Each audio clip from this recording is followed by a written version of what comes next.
Welcome to the Lift and Glow Fitness podcast, where we help women look and feel better by building healthy habits. Today, me and the team are talking all about how to fuel yourself for performance in events like Hyrox, marathons, and other endurance events. We hope you enjoy this chat. Make sure to like this video and subscribe to the channel so you don't miss any future episodes from us.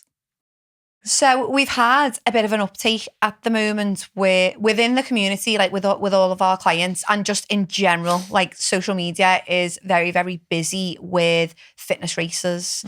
I feel like, I don't know whether it's like the age that I am, but it's like everyone's running half marathons, everyone's running marathons, and there's Hyrox, like it's so huge at the moment. There's the hybrid games, which I know members from the gym did. You've done Athex. Like there's all of these like fitness races, competitions happening. And I don't think women especially understand that they need to be thinking about how they fuel their body around these races and during the training. Before I trained for the first half marathon, I got to be honest, I didn't really know how much that was going to take out of me and how much I'd need to fuel my body. I have always said that running doesn't necessarily help with weight loss. In fact, a lot of people can gain weight through running because of the increase in appetite. But when I actually experienced it, I was like, whoa, this hunger's crazy. Like my body needed food and I couldn't like cope without it. And one thing that I say so I've got a few clients who do Hyrox regularly. So they'll like, it's like every month it feels like they have like a Hyrox or a hybrid games or something. And they might have a fat loss goal. And I'm forever saying there's a huge difference between training and fueling for performance and training and fueling for fat loss. And they are competing goals. So I thought it would be good for us to speak about that. So I feel like Sammy, you're good. We can... You're the performance girl for me. Yeah. You really are, because you do the competitions. You also have a lot of clients now who like, because you do Hyrox and do CrossFit. Yeah, quite a lot of people come to me for that. Like I had like 2 girls who came to me just to train for the hybrid games, like do the workouts and stuff. But you also programmed for us for hybrid games. Yeah, that was fun. Yeah. But yeah, I think one thing like I struggle with as well, like when I first started doing CrossFit comps, like 6 years ago, and I'd still be in like a really low deficit, and I'd like get to like the days before and the comp day itself really, I suppose, like, and I'd be really struggling with energy levels, and I'd like do one workout and I'd be dead after it, and I'd be thinking why? But it's because you can't fuel for performance. You can't perform well if you're still in a deficit. Like there's literally no way around it. You can't go and run a half marathon if your energy is depleted before you even started the race. And I think quite a lot of my clients that I've had even just the weekend gone, like I had some at District Dale, the CrossFit Comp, I had some at the hybrid games. And when I sent them their like carb loading examples of meals and the quantities they should be having. I remember when someone said to me ages ago, like, I think it was Hyrox or a CrossFit comp, so you need to be having like this many grams of carbs. And I was like, what? Like it just sounded insane. And you think you're going to gain loads of weight as well in those 2 days of eating loads of carbs, but you're not, because you're going to use those carbs. You need the energy. And I think that's what quite a lot of women struggle with, like eating a bagel for breakfast, a jacket potato for lunch, and this for tea, and then so many snacks and fresh orange with your breakfast and all that to get the carbs in, because they think like, but I'm just going to put all that fat on. I'm going to undo all the work that I've done. And I think it's realising the importance of actually fueling. Do you know what's mad as well? I feel like there's such a like play off between how you look on the day. And so because people actually, because I've obviously done a Hyrox and Athex, and I remember so we did Hyrox and the Athex like similar timings, and me and my partner at the time actually got through to the finals.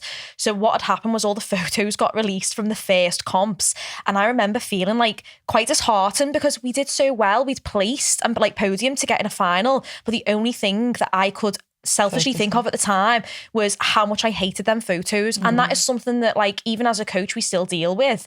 And I was looking at that thinking, I've got to lose a bit of fat for that next one, even though the next one was even more pressure to perform better in a pool full of better athletes.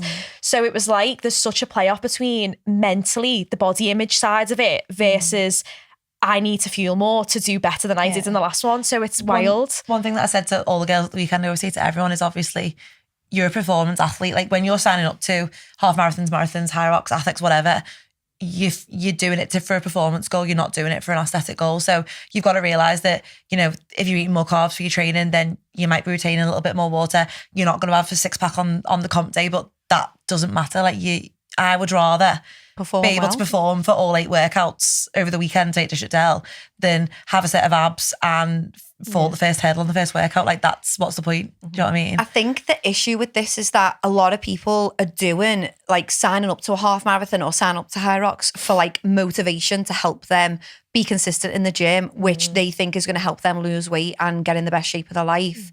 Whereas training for performance, eating for performance, and then training for aesthetics and eating for aesthetics is different. Totally different, yeah. So, like, you know, like, I can't remember, like, people were saying, like, oh, I'm going to do this half marathon because hopefully I'll lose some weight doing it. I gained weight training for the half marathon because the energy needs were so high for all of those long runs.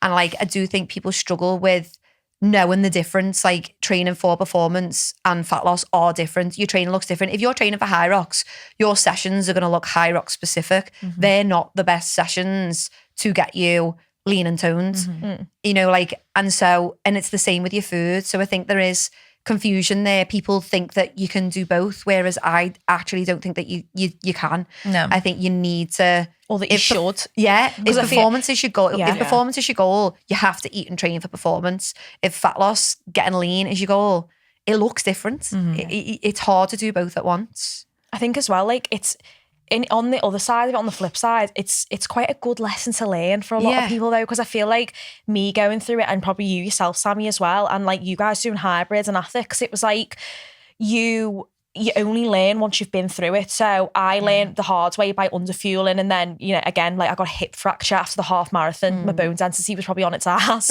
So, like, all my joints at least weren't, like, lubricated by enough, like, food that I wasn't fueling myself with. So I think you've got to learn that lesson. And then I came out the other side and thought, sport specific, like, performance fuel, that, like, it was all in my head. So I think sometimes you've got, like, the events are a good idea to actually learn. I don't know if that's, like, a controversial way to learn, but I do think sometimes people are quite, like, learn on the job type people, and they won't be told. So they've got to do it wrong to then do it right, maybe. Yeah. I don't know if that's what it is. I feel like now they're, like, even, like, 6 years into doing comps, like CrossFit comps, various, like, 1 day, 2 day, 3 day Hyrox, is like, every time I'm learning a little bit more about how to fuel my body specifically, and it is individual to you as well, isn't it? Like, obviously I'm tall, like, I'm in a larger body than some other petite athletes, so, like, my energy requirements will be much higher than theirs on a comp day, wouldn't it? So it's all about learning what works for you. And that's why it's, like, also good to, like, have a coach, I think, because, like, in the past I've had nutritionists that have helped me fuel for like, certain events, and that they really, really helped me, and I learned a lot from them. I think a lot of people think that if they sign up to these fitness races, they will look like the athletes who do them. Yeah.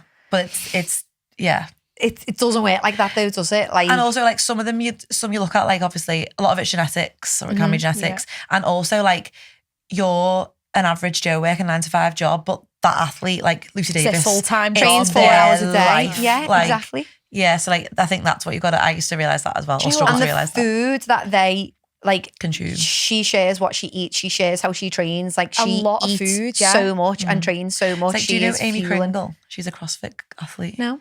Oh, she's unreal. But she used to share what she ate and stuff, and, like, it's a lot more than what you'd think from looking at their physique. Yeah.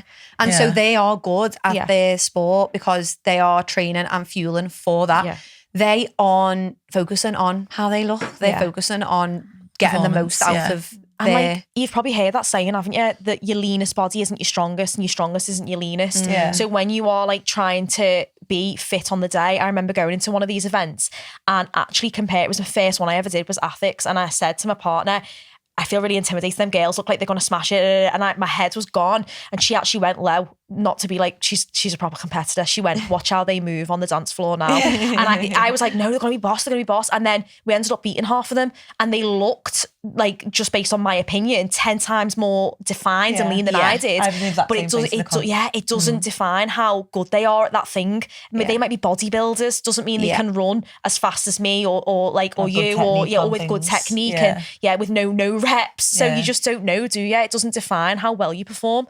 It's so, you've just mentioned bodybuilders there, and, like, that's, like, such a good thing to bring up, because we could look at some bodybuilders and think, wow, they're in incredible shape, like, they're super lean, but they probably can't run, like, for more than 10 minutes. Possibly don't have a period. They most definitely don't have a period by the time they're getting on stage, and, like, it's not that they're training for a totally different thing than doing an hour-long race or a 2-hour-long run.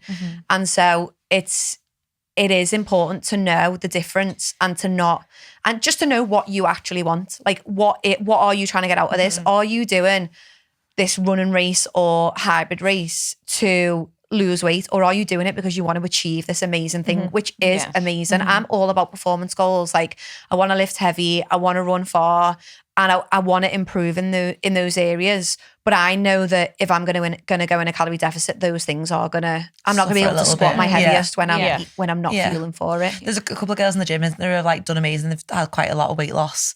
But like, and they get really frustrated when they can't squat, they can't deadlift. But I'm like, yeah, but you are literally half the human that you were. Like, how can you expect to lift the same? And you're still lifting. It doesn't matter that you're not lifting heavy. You're lifting heavy for you now, not the body you used to be in. But they might also be fixated as well on keeping their calories at a certain level because they've become so comfortable with where they are. They don't want to, or they fear losing it. And I think that's a big one for women, is like the fear once you have lost a certain amount of weight, like of maintenance. And that's why so many people struggle with yo-yo in their body image too, and putting weight on and losing it, because when they get to that point, a lot of them don't actually put the calories back up, or they might tell you they do, but they don't. Like, we've all been there, haven't we, when we've just thought, stuck in a we can never-ending survive deficit on 1600s, but really we should be pushing it up.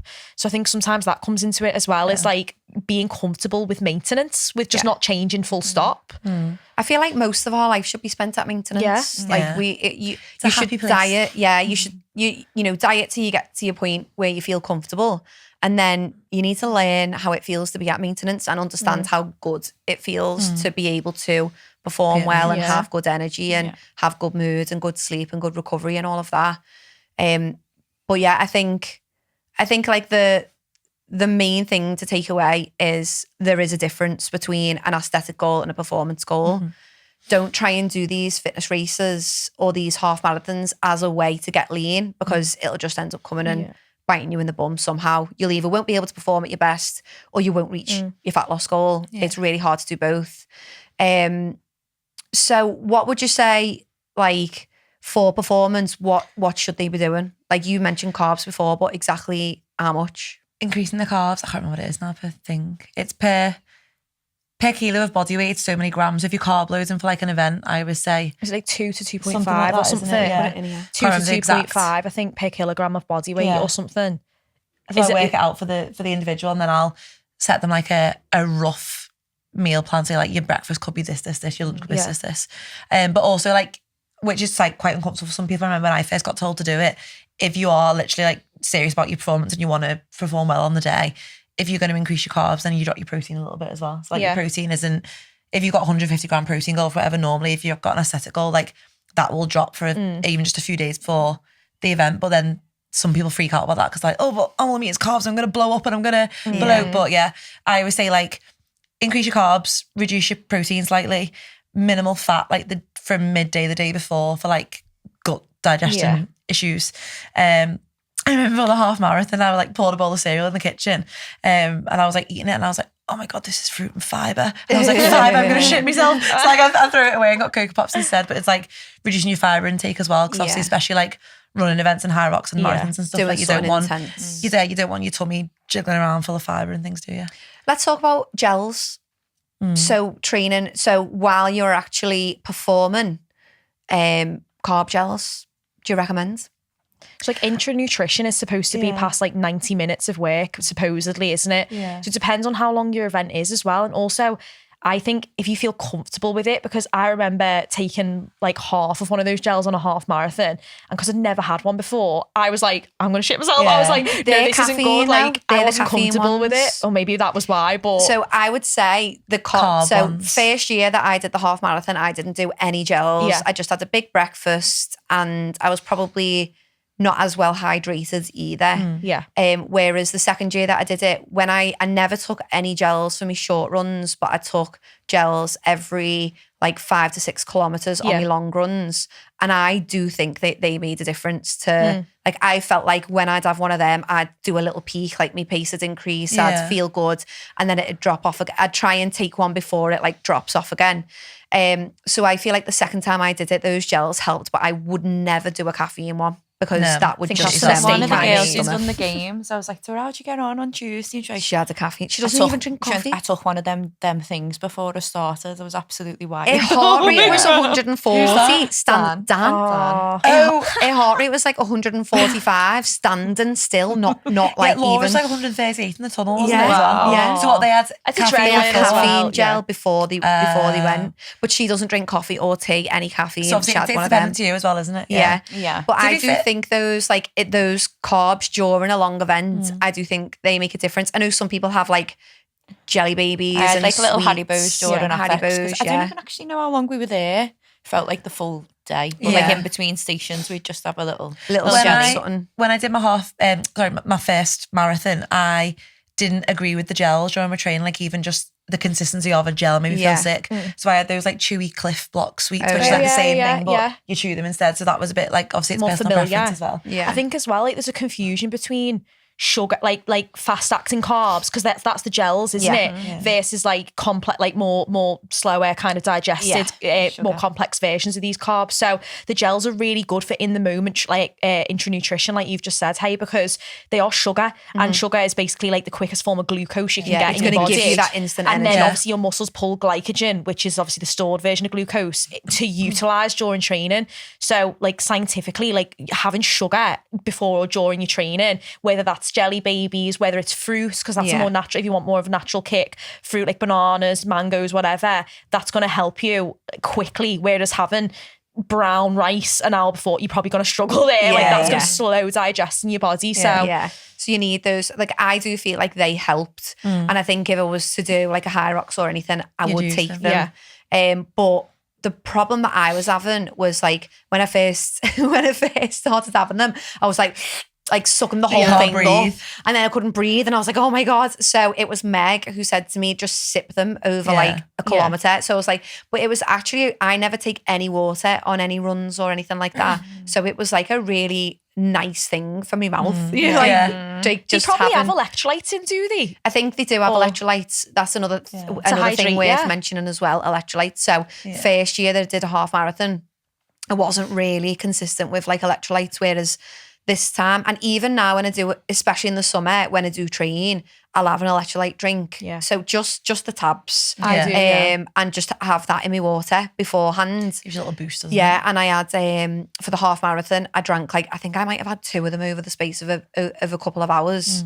And I feel like your hydration is really important in these events as well. So like when you're waking up, drinking loads of water, getting your electrolytes, getting your carbs in, and then potentially having, depending on how long the event is and if you've used them to train, potentially having carbs throughout don't as well. try it on race day if you've not tested it before. Yeah, nothing new. Sarah Townley gave me the best advice. It was like, don't wear anything new or do anything different on the day of the race.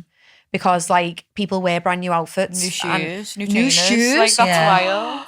Would you? blisters. Like, you know, you need to wear your worn in stuff. Yeah. Or like Yeah. you need to wear leggings and a top you've worn before. Your trusty because stuff. you're comfortable Yeah. in. Yeah. And like, Yeah. you know, because when I was training for the half marathon, I got 2 blisters under my boobs off my running bra. I know, bad. So like imagine I'd have worn that for the full, that was only like a 10k. Really Imagine I'd agony. have ran that for 21 or whatever. Or like when you get new shorts and get chub Get rub. the shape. So I had chub rub Yeah. on one of my 10Ks. Yeah. So it was all just about the training. It's about testing what you're wearing as trial well. and error, isn't it? That's Yeah. another thing about the day, and like what you've just said in the beginning about how like your body image, we were talking, weren't we, about how like you're feeling for performance not to look a certain way. And I think like on the day, you always want to wear this like little matchy like sports bra and short set. But I never, not because I don't like my body, I like love how I look, but I never wear a sports bra and shorts. So again, just through personal preference. Yeah. So I would always try and put myself in this like box of what everybody else would wear. But then I'd feel really conscious on the day. Yeah, Again, I'm like not that. for any specific reason, just because I wasn't used to training like Yeah. that. Yeah. So again, I think if you are worried, or if anyone's thinking of doing like an event and you're worried about looking a certain way in a sports bra and shorts, just don't wear it. Wear what you feel good in, and then you'll only be worried about how you perform. So it won't be as much in your head about how much of your skin's on show, or if your legs are going to rub in the middle, or if you're going to get blisters under your boobs. Like just wear something you feel really good in. That's a good advice for all day, every day. Yeah. You know, like Yeah. we say this, don't we, when people are anxious in the gym? I'm like, stop following clothing trends. Trends, If you yeah. don't want to wear seamless leggings, don't wear seamless leggings. If you don't want to wear tiny shorts, don't. If you want to go in a baggy t-shirt and a pair of joggers, like we've had girls coming in their lads, their fellas outfits, because like just wear whatever you feel comfortable in rather than trying to stick to all the trends. A few times this week, people have been like, oh, they don't want to come to the gym because they're saying they need to go and get new clothes and that. And I think like, that's insane. But that's such a worried about how you look, and you probably need to come to the gym anyway if you're so focused on you. I couldn't tell you what any of my clients had on this morning. No. I never pay attention. No. And like even, I think I once said to someone something like, oh, I always wear the same outfits every week, and they're like, I've never once seen you in the same outfit. And I'm like, realize, no one actually pays attention to that shit. Like you might think, oh, that's a cute outfit. Like Becca and Laura looked so cute on the day, all matching. And like that look, it looks cute, but like I'm not, no one's actually judging like what it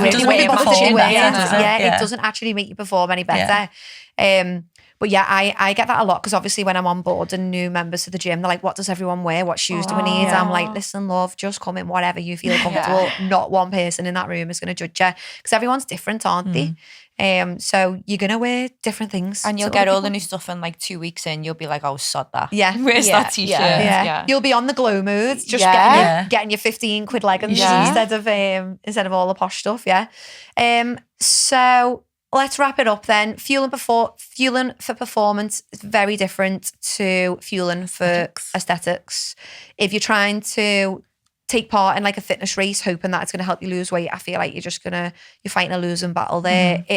They're competing goals, so focus on one. I think as well, like if you're going to sign up to something that is challenging, accept that that's why you're doing it. Like you're doing it for the challenge. You're doing it for the sense of accomplishment. It feels fucking amazing when you do something big, like these competitions or these runs. Like it really does feel so good. So don't like make it about how you look. Focus on performance or fat loss rather than both. And then if you are focusing on performance, loads of carbs, electrolytes, maybe carbs during your workout. Is there anything else? Slightly less protein. Yeah. A little bit less careful with your fats. Yeah. Careful with your fats. But ultimately the best thing to do will be to get a coach. Yeah. Because they know exactly, they can work That's how I've learned exactly so much you. myself from having coaches for things in the past. Yeah. It's accountability as well, isn't it? It's like if you fall into the fear trap again of being like, I don't want to eat that, I'm too scared to eat it all, you could just get away with that by yourself. But if your coach is like, what are you eating? You can't really get away with it. Yeah.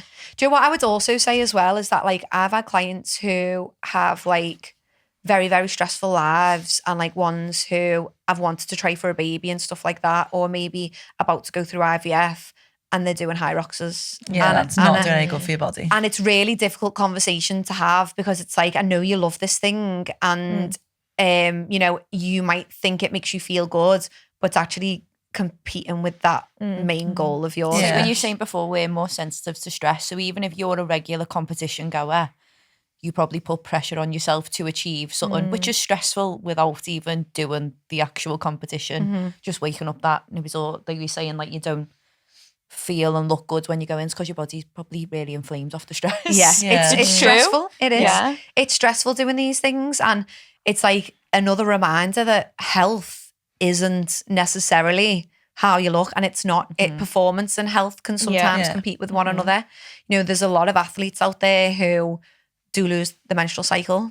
There's a lot of athletes out there who who are like inflamed and stressed and have hormone disturbances, and so it's just knowing what you are trying to get out of what you're doing, and focusing on the right things for that. Like, what is your priority? I feel like you say that a lot, Sam. Like, what is the priority? Priorities change all the time. That's why, and like feel like the goalpost moves. And like for me, like I seen when I started in the gym, I was like, okay, let's try a competition. Then instantly was like, you know what, that's really not for me. So what is for me? And then it changed again. And then now I'm focusing, same with my food. I'm like, okay, maybe it's not about fat loss anymore. Now it's about being healthy. Now it's about looking like what's on your plate. And I think when you really commit to it and it's lifelong, it's going to keep changing all the time. Always changes. Like even mine have changed. Like when I was training for the half marathon, I was training for the half marathon. I wasn't still trying to get pregnant then. Do you know what I mean? It's like, I know that this is like a shift. I need a break from that. I'm focusing on this. I didn't do it as a distraction or like a